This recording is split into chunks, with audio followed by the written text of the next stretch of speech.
Okay,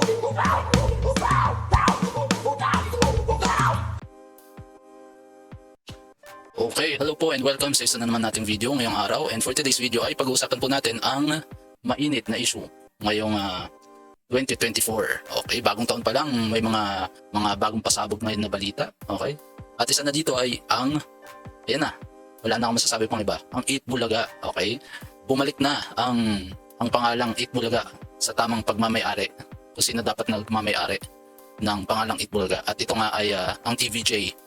Okay, Eat Bulaga ng TV5. Okay? So, recap lang. Bali, nung January 5 ay nag-live ng hapon. Bali, hapon sa Pilipinas. Itong TVJ at nakalagay nga TVJ special announcement. Okay? At last, sabi nga nila, nagmi-meeting sila, ganyan-ganyan. And in-announce nila yung decision ng korte, RTC, Marikina. And ang inilalaman nga nitong judgment ng RTC ay pumabor sa TVJ na ibigay sa kanila yung pangalan na Eat Bulaga at kanselahin yung record sa IPO ng tape. In-announce na nila at binasa nga nila yung part ng decision ng RTC sa Marikina na pumabor sa TVJ yung decision ng pangalang Eat Bulaga, EB, yung mga ganyan. And sinabi rin nila na hindi na pwedeng magpalabas ng mga replay before May 31 nung simula nang umalis sila hanggang may mga nakaraang video nila, mga episode, at saka mga segments, hindi na pwedeng gamitin ng Tape Incorporated at hindi na pwedeng ipalabas ng GMA. Okay. Pero kung tutusin, wala namang pananagutan dito ang GMA, pero para lang isinama na rin nila sa kaso dahil lang humahawak ng airing time ng Tape Bulaga. Okay.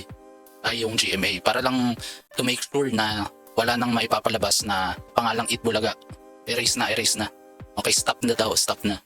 Okay, and yun nga, nung January 5 to, lumabas itong live stream nila, yung announcement ng decision, pero na-finalize na noong December 22 pa yata, last year pa.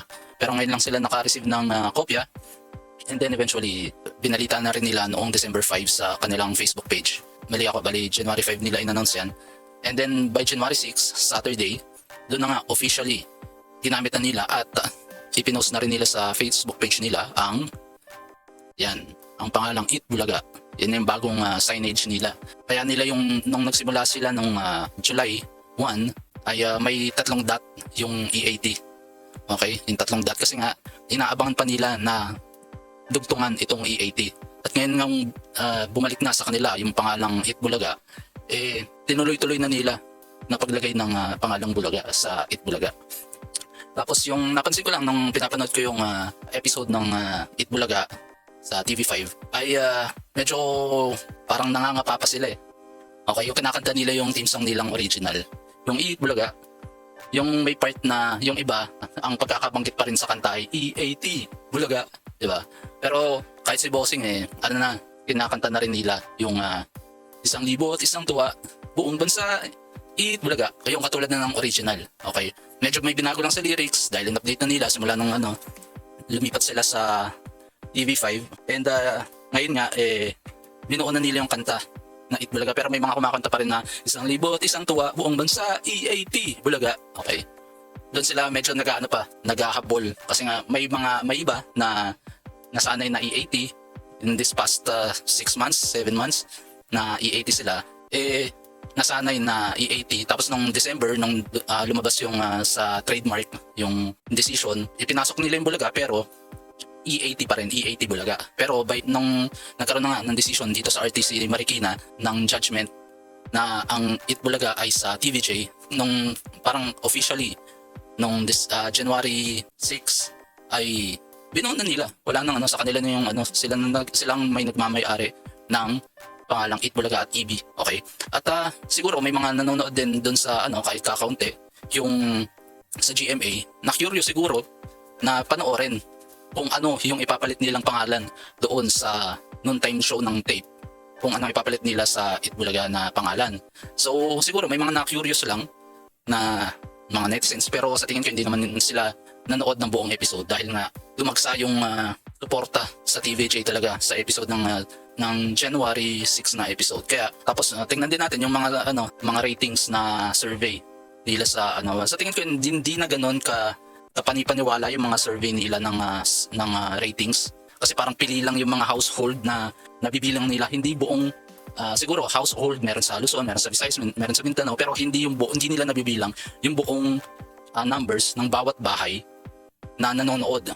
Okay, hindi nila na-detect yun. Okay? Kaya hindi rin siya reliable yung mga sources na mga ganon. Okay? Kasi pang attract lang ng siguro gusto nila malaman kung may nanonood ba sa show na yun. Pero new age na ngayon Pag tinignan mo rin sa YouTube, malaki na yung differences ng views sa YouTube, sa Facebook. Kahit hatiin mo yung page ng TVJ, ng Channel 5, at saka yung mga viewers ng GMA at saka ng tape, walang panama. Okay? So eto, na-curious din tayo. Kahit naman ako yung mga ano ba ang bagong pangalan ng noontime show ng GMA. Eto na siya, yan. Baka lakihan natin ng konti. Yan ang bagong pangalan ng noontime show sa GMA 7. Okay? Ang tahanang pinakamasaya. Okay? Tapos ito yung pinost to ni Models of Manila FM. Okay? Shoutout po. Lagi rin ako nanonood dito kay Models of Manila dahil siya, pagdating sa TVJ, updated siya sa mga hearing, pag pumupunta siya sa mga hearing ng TVJ at saka ng tape, pag may hearing sa Marikina, nandoon siya, nagla-live siya. Tapos interesting din. And ayan, tinanong niya, ano opinion nyo sa bagong title ng noontime show ng tape? Tahanang pinakamasaya, starts a new era for the 42-year-old company. Okay? Dahil nga ang tape ay meron pa silang kontrata sa GMA na maglabas ng content hanggang December ng this year, 2024. Okay? Pero at least yung korte, they set the record straight na kayo kailangan yung gumawa ng bagong pangalan nyo at kinonfirm na yung Itbulaga nga ay sa TVJ. Okay? Kaya kahit na wala pa naman kahit wala pa yung decision noon, alam naman natin na ang Itbulaga ay sa TVJ. Kasi nga syempre, noon pa man, 1979 nagsimula ang Itbulaga, wala pang mga copyright infringement, mga copyright registration, mga trademark registration. And nung niregister naman yung Itbulaga, tahasang niregister ito ng tape ng hindi alam ng TVJ. Pero kung tutusin kung alam ng TVJ yan, sigurado noon pa man. Sa kanila, inangkinan nila noon pa. Okay? Kasi talagang alaway lang yung usapan nila doon sa programa nila dati sa GMA. Okay? Na nasa Itbulaga pa sila sa GMA. And ngayon nga, finally, hindi na sila pwedeng gumamit ang pangalan ng EB or Itbulaga at ito na yung ipinalit nila sa pangalan ng sa noontime show ng GMA at ito nga ay tahanang pinakamasaya. Pero i-compare nga nila ito sa Sunday noontime show ng GMA na Sunday Pinasaya. Parang lang din yung dun sa Sunday Pinasaya nandoon din yung mga host na netong noontime show ng GMA anong pinakamasaya. Kaya parang hindi Monday to Saturday, Monday to Sunday na yung noontime show nila. Nagpapalit lang ng pangalan ng linggo.